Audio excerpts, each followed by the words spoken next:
Because you're just going to talk over each other. And when you talk over each other, I'll be honest with you, I'm not even listening. You guys just want to argue with each other. And quite frankly, I don't have the time today to hear all this. Actually, Not the way you two are acting right now, because you're both acting like juveniles. State your name, please.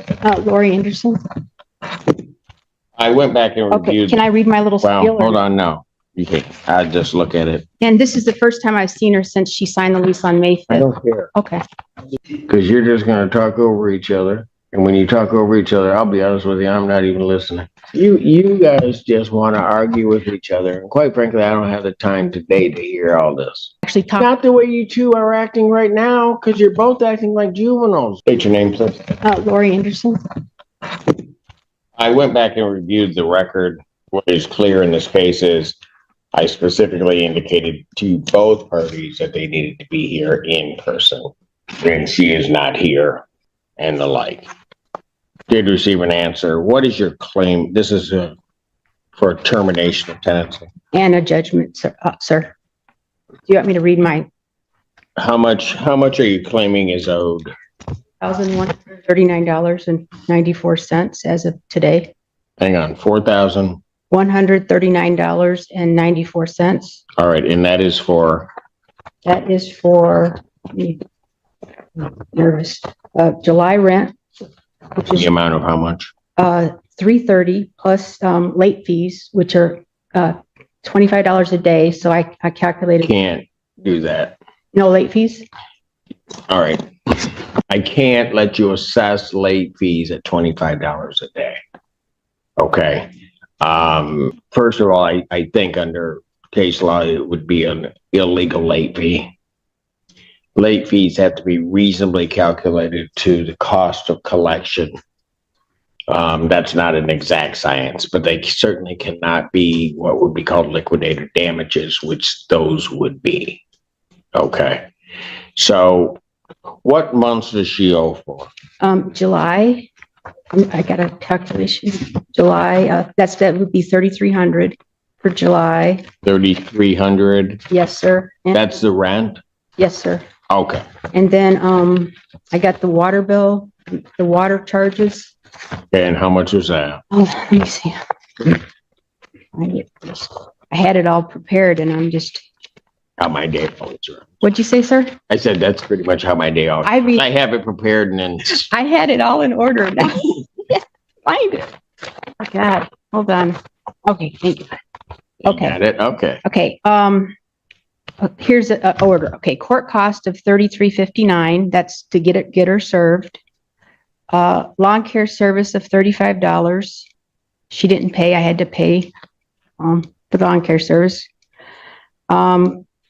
Water bill for May of $207.29. $207.29. Water bill for June of $230.32, and then extrapolated water bill for July 1st through July 11th today of $84.45. 2 cashier's checks that I had to get done because she, I don't know if you'll approve that, but that's $20. Okay. Background checks of $54.29 for her uncle, Augustus Lyman. Why'd you have to do? Because he's occupying my house and he's a criminal. Okay, I can't let you have that. All right, go on. And then, well, late fees. You said I couldn't have late fees. Well, how much are your total late fees that you're charging? I calculated based on today of 175. So whatever the court will allow.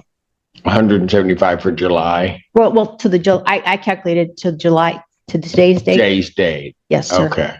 So I'll allow you $50. Well, your monthly rent is $3,300. Yes, sir. I'll allow you $100 in late fees.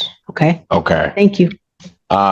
So what you need to do, and I will approve that judgment. Why don't you raise your right hand for a moment? Do you solemnly swear or affirm all the testimony that you have given and will give us the truth, the whole truth, and nothing but the truth, so help you God? Yes. All right. And was there a lease on the premises? Yes, sir. But you're terminating the lease based on. Okay. Can I read my little spiel? Hold on. No, you can't. I just look at it. You're terminating it based upon the misrepresentations and also violations and fraud that you've stated to the court previously, in this case, as well as a misrepresentation you believe as to identity, Yes, sir. and the person's in home, and then there is rent that is due. So based upon that and the defendant's failure to appear in this case, court is going to grant a judgment for possession to the plaintiff with a, that's her? Okay. All right. She's here. All right. Come on up, ma'am. What is your name? All right. Ms. Lyman, it is unacceptable to be effectively an hour and a half late to court. I submitted something for Zoom because I can't be late for work class.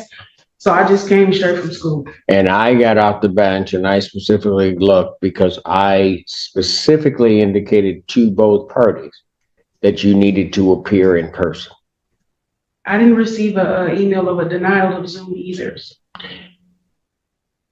When you guys were here on the record, I specifically stated that both parties needed to appear in person. So whether or not you filed a Zoom request or did anything along those lines, it wouldn't have mattered because I told you to be here in person. And Ms. Anderson, I'll have to stop the inquiry that I'm making now that she's here. What's your position on this case, Ms. Lyman? She asked me to sign a 3-year lease after I already signed a 2-year lease. And then this is when everything kind of went downhill. Do you want to stay there? No, not really. I already told her if she gives me my $6,000 and my cleaning fee, I've been stated that I will leave. Is that the security deposit? There's a cleaning fee and security deposit, but she never said that she would leave, sir. So how much is the security deposit? It's in the lease. And this is the first time I've seen her since she signed the lease on May 5th. I don't care. Okay. 5250. And there's a cleaning fee, which is a non-refundable cleaning fee, I'm presuming, of how Yes, sir. much? I have on video that she said that I could get my cleaning fee back. What's the lease then?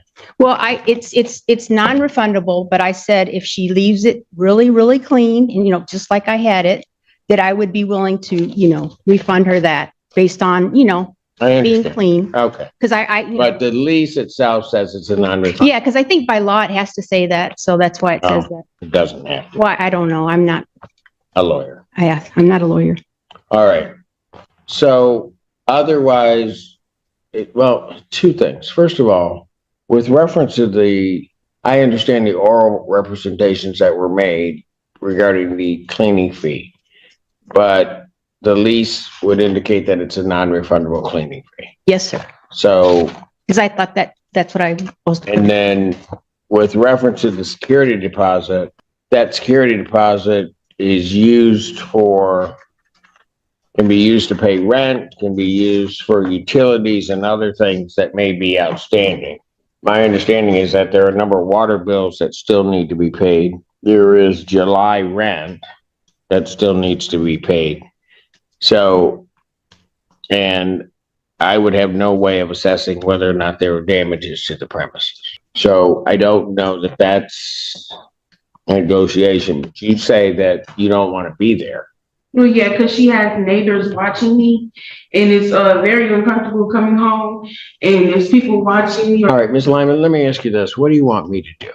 Really, I just want everything to be over. It's just the random people watching me, the false police reports. So what do you want to do? I can move out in August, When?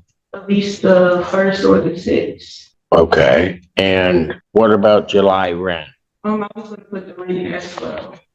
with the court? And that's $3,300. There is, as I was totaling and going through this, there's approximately, I have about $500, give or take, for the water bills. I could have sworn water bills are supposed to come every 3 months. I sent I received one almost like every. And from the first water bill, I was only there for 27 days. Can I make a comment, sir? Sure. I sent an Excel spreadsheet to the court and to the defendant that shows the water bill history for the last 3 quarters. I mean, 4 consecutive quarters. And it calculates a water bill based on my usage versus Mrs. Armani and her family's usage. And there's a significant difference. And I presented that to the court as well. That showed that she's using 3 times the amount of water with her family than I ever used. So, well, the police report indicated that there was a. Just because it's people over there don't mean people. There's really no reason for me to be here with you two, is there? Because you're just going to talk over each other. And when you talk over each other, I'll be honest with you, I'm not even listening.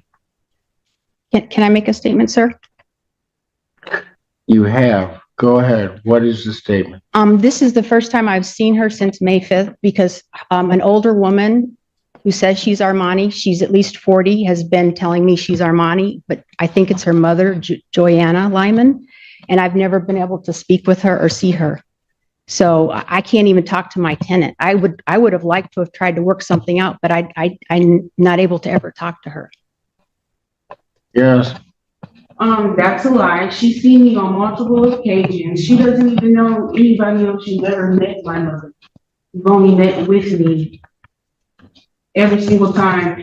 The witness saying about mail, I've never met that man. The mail's always been inside the mailbox.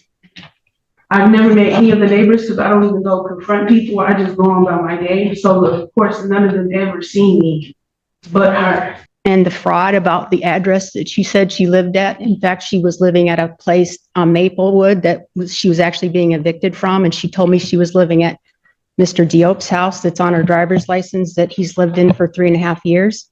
So that was the fraud and misrepresentation of the truth. She was actually being evicted when she moved into my house. And I didn't know this. Well, there's a difference. Does she represent that she wasn't being evicted? Well, she said that she was living at Mr. Diop's house, who's been there for since 2021 and says he's never rented to her. So that's fraud. What do you people want me to do? You guys just want to argue with each other. And quite frankly, I don't have the time today to hear all this because this is just a mess. You guys can't get past your personal animosity toward each other to even look at this whole thing rationally. Judge, the phone number on her application was disconnected. I've not ever been able to call her and talk to her. For 2.5 months, it's been another lady talking to me on the phone and in person. I've never been able to talk to my tenant. We could have worked this out if she was actually talking. Not the way you two are acting right now, because you're both acting like juveniles toward each other. You guys can't talk to each other. I want to talk to her, not her mother. Yeah. She asked for a past address. 9090 is a past address. I never told her that I rented from the lease. Why do I care? The application has 9090 on it. You're just gonna keep showing it to me, so I gotta try. I just want honesty. She's only been talking to me. You guys can't even resolve this, can you? I don't even have her number, sir. You have my number. I don't have a number. You don't talk to me, sir. 8335 is my number. You don't talk to me. I've never. You know what? Both of you go sit down. These other people, I'm not gonna have them waiting through your mess. Go sit down. I'm gonna pass this case. No, I'm not even gonna pass it because I don't want you back up here right now. I'm gonna set this thing for a final settlement conference before trial. I'm gonna set it for this Tuesday. Oh joy! And then I'm inviting her back. So go ahead. What time on? It's 9 o'clock this Tuesday, the 15th. Final settlement conference, July 15th, 2025, 9 a.m. That's in person. You need to be here. I will be waiting in courtroom A to hear your case and other cases with bells on.